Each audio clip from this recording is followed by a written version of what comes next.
Sobat-sobatnya, ini adalah merupakan jenjang jabatan fungsional P3K untuk golongan P3K, dan juga di sini untuk penentuan jenjang jabatan fungsional dan juga penentuan golongan berdasarkan dari ijazah yang kita gunakan untuk melakukan pendaftaran. Nah, pada video ini kita akan membantu menjawab pertanyaan di teman-teman di kolom komentar pada video sebelumnya, yaitu apakah P3K yang melanjutkan pendidikan S2 atau mungkin juga S3 ini nanti ijazahnya yang diperoleh bisa dipakai untuk kenaikan golongan ataukah tidak. Nah, seperti apa kira-kira ketentuan izin belajar dan juga tugas belajar untuk P3K melanjutkan pendidikan ke jenjang yang lebih tinggi, serta peluang jenjang karir seperti apa yang bisa kita dapatkan? Silahkan simak video ini sampai selesai.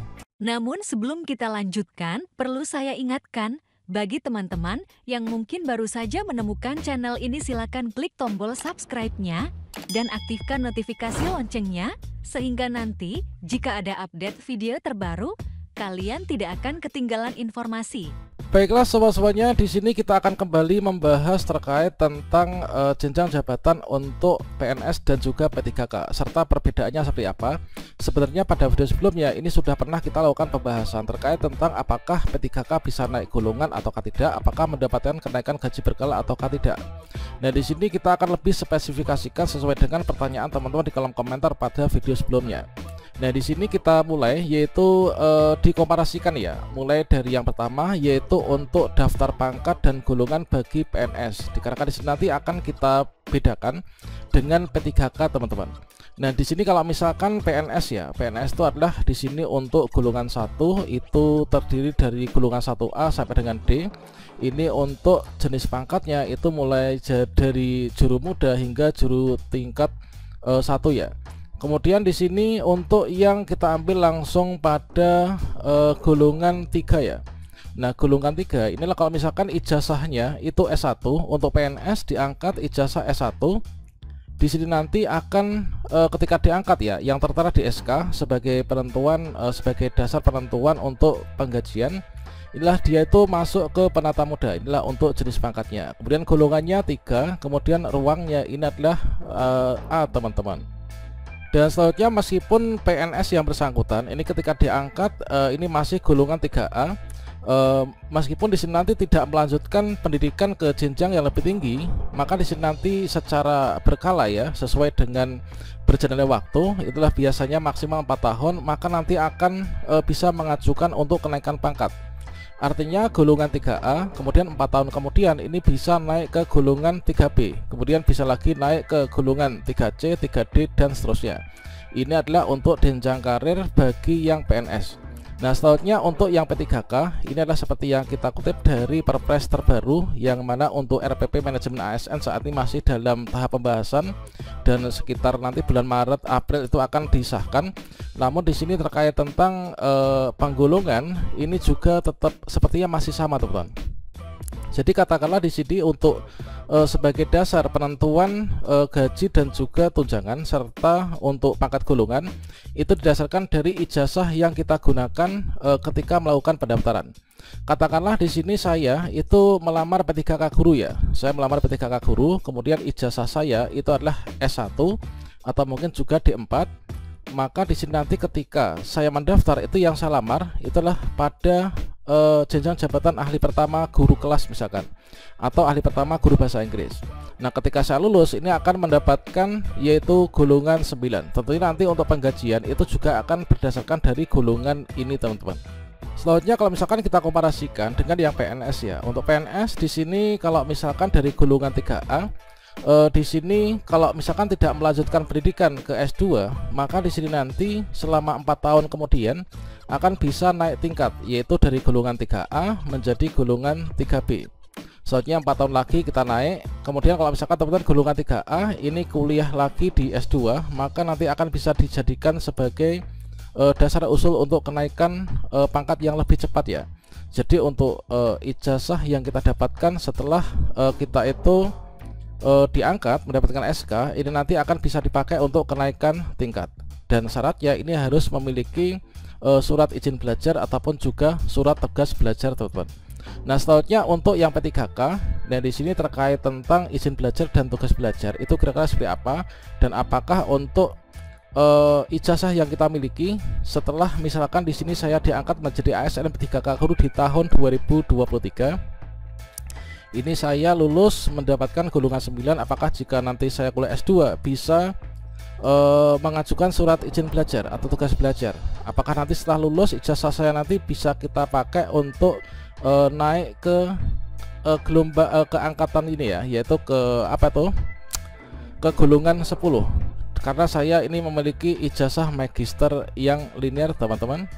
Di sini kita mencoba mencari tahu yaitu dari salah satu BKPSDM ya, yaitu di Kabupaten Banyumas. Sepertinya untuk aturan terkait tentang izin belajar dan tugas belajar ini sama antara satu daerah dengan daerah yang lain, dikarenakan mengacu peraturan dari BKN dan juga Kemenpan RB. Nah, di sini ada perbedaan yaitu antara izin belajar dan juga tugas belajar. Izin belajar itu kita yang meminta untuk belajar dan biasanya adalah biaya mandiri. Kemudian tugas belajar itulah kita semacam mendapatkan beasiswa teman-teman dan ditugaskan untuk belajar. Jadi kalau misalkan izin belajar itu menggunakan biaya sendiri dan tidak dibebas tugaskan dari jabatannya. Kalau misalkan tugas belajar itu menggunakan biaya bukan biaya sendiri dan dibebas tugaskan dari jabatannya. Misalkan teman-teman ini mengikuti seleksi beasiswa S2 misalkan ya. Kemudian lolos, maka di sini nanti akan dibebas tugaskan dari jabatannya dan biaya itu nanti akan dibiayai dari sponsornya. Kalau misalkan izin belajar itu biaya mandiri, kemudian tidak dibebas tugaskan dari jabatannya. Kemudian untuk persyaratan pengajuan ini adalah seperti ini. Ini saya rasa juga sama, dan nanti saya akan share pengalaman pribadi saya ketika mengajukan tugas belajar ya. Mengapa saya belum menge-share-nya sekarang? Dikarenakan saat ini saya belum lulus teman-teman. Nah, ini untuk persyaratan mengajukan tugas belajar. Nah, selanjutnya di sini untuk berkas-berkas izin belajar. Nah, tugas belajar dan izin belajar itu tentunya agak berbeda ya. Nah, selanjutnya kita langsung ke fokus pembahasan, yaitu untuk di sini maksimalnya ya. Maksimal ini ada batasan usia untuk izin belajar, kemudian juga batas maksimal untuk kita itu jangka waktu mengikuti izin belajar. Kemudian di sini langsung berfokus ke poin ke-14. Apakah P3K ini dapat mengajukan izin belajar dan tugas belajar? Nah, di sini kalau misalkan di BKPSDM ini adalah tidak memfasilitasi surat izin belajar dan tugas belajar untuk P3K, hanya untuk PNS saja. Nah, P3K yang akan melanjutkan pendidikan ini diperbolehkan secara mandiri, namun hasil pendidikan tersebut saat ini belum bisa digunakan sebagai penunjang pengembangan karir ya. Artinya dikarenakan apa? Dikarenakan belum ada regulasi mengenai hal itu. Jadi kalau misalkan kita itu P3K itu mengenyam pendidikan lebih tinggi, maka ijazahnya ini belum bisa digunakan sebagai penunjang pengembangan karir, misalkan naik golongan teman-teman. Kemudian kita kutip informasi kedua yaitu dari Universitas Islam An-Nur Lampung ya. Apakah P3K bisa naik pangkat ataupun juga golongan? Kita kutip pada paragraf yang ke ini yaitu untuk P3K tidak dapat naik pangkat atau golongan ke tingkat yang lebih tinggi selama masa perjanjian kerjanya. Hal ini sesuai dengan Permen RB terkait dari peraturan presiden ya, yaitu tentang gaji dan tunjangan fasilitas P3K. Yaitu dalam peraturan ini disebutkan bahwa gaji P3K itu ditetapkan berdasarkan golongan jabatan yang diisi pada saat pengangkatan pertama kali teman-teman. Namun di sini nanti teman-teman P3K itu bisa mendapatkan pembayaran kenaikan gaji berkala ya. Kemudian apabila P3K ingin naik pangkat atau golongan menjadi PNS, maka harus mengikuti seleksi ulang yang diselenggarakan oleh pemerintah sesuai dengan peraturan perundang-undangan ya. Lamanya masa kerja kontrak sebagai P3K ini tidak menjamin bahwa pegawai tersebut ini bisa langsung menjadi PNS tanpa seleksi ulang. Ini tujuannya untuk menjaga kualitas dan juga profesionalitas ASN. Jadi dengan demikian dapat kita simpulkan bahwa ketika kita ini melanjutkan kuliah ke jenjang pendidikan berikutnya, maka ijazah tersebut ini belum bisa digunakan untuk naik golongan teman-teman. Dikarenakan di sini kalau misalkan kita ingin naik golongan ya, kita sudah punya ijazah S2 misalkan. Maka di sini kita harus keluar nih dari jabatan yang sebelumnya, kemudian kita mendaftar ke jabatan berikutnya ikut seleksi dari awal kembali. Itulah kira-kira sari dari informasi yang kita kutip dari berbagai macam sumber. Dan ini merupakan konversi, yaitu golongan dan ruang serta gaji untuk P3K. Jadi untuk golongan 3A ini setara dengan golongan 9 teman-teman. Kemudian untuk golongan 10 itu setara dengan 3B ya, yaitu ijazah S2 atau masa kerja 4 tahun setelah teman-teman golongan 3A PNS naik. Namun demikian, teman-teman nanti akan mendapatkan pembayaran gaji berkala, yaitu sesuai dengan tabel yang ada di sini. Yaitu misalkan saat ini saya itu golongan 9, saya golongan 9, ini gaji pokoknya adalah 2.966.500. Kemudian 2 tahun kemudian ini nanti kita mendapatkan kenaikan gaji berkala. Awalnya 2.966.500, ini naik menjadi 3.059.800 ya. Dan ini sudah dibuktikan teman-teman lulusan P3K 2021 ini baru saja mendapatkan kenaikan gaji berkala teman-teman. Nah, selanjutnya untuk peluang karir ke depan ini bagaimana untuk P3K? Nah, untuk ijazah yang kita dapatkan setelah kita diangkat menjadi P3K, apakah nanti bisa digunakan untuk naik golong atau enggak? Tentunya kita menunggu regulasi yang terbaru ya. Namun untuk regulasi yang saat ini sedang berlaku, ini tidak bisa teman-teman. Namun teman-teman, bagi P3K ini ada berbagai macam kesetaraan dengan teman-teman yang berstatus sebagai PNS. Nah, dalam hal ini teman-teman yang menjadi P3K guru misalkan, maka di sini teman-teman bisa yaitu nanti untuk menduduki jabatan berikutnya ya, yaitu teman-teman bisa menjadi kepala sekolah jika memiliki sertifikat pendidikan guru penggerak. Karena untuk persyaratan yang sekarang menjadi kepala sekolah ini adalah berbeda dengan sebelumnya.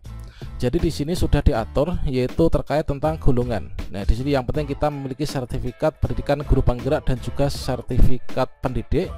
Ini akan menggantikan dari peraturan yang lama. Kemudian untuk golongan ini adalah teman-teman P3K ini golongan ahli pertama, artinya golongan 9 ini nanti bisa berpotensi untuk diangkat menjadi kepala sekolah. Nah, tentunya syarat utama teman-teman harus memiliki sertifikat pendidik dan juga sertifikat pendidikan guru penggerak teman-teman. Kemudian untuk proses penyiapan dan juga pengalaman manajerial ini tentunya teman-teman sudah memiliki semuanya ya. Itu juga teman-teman bisa yaitu untuk nantinya itu mengikuti seleksi lanjutan menjadi pengawas sekolah, pamong belajar, kemudian penilik maupun juga pengawas sekolah. Itulah kira-kira informasi yang dapat kita bagikan. Semoga bermanfaat dan menjawab pertanyaan komentar sebelumnya. Wassalamualaikum warahmatullahi wabarakatuh.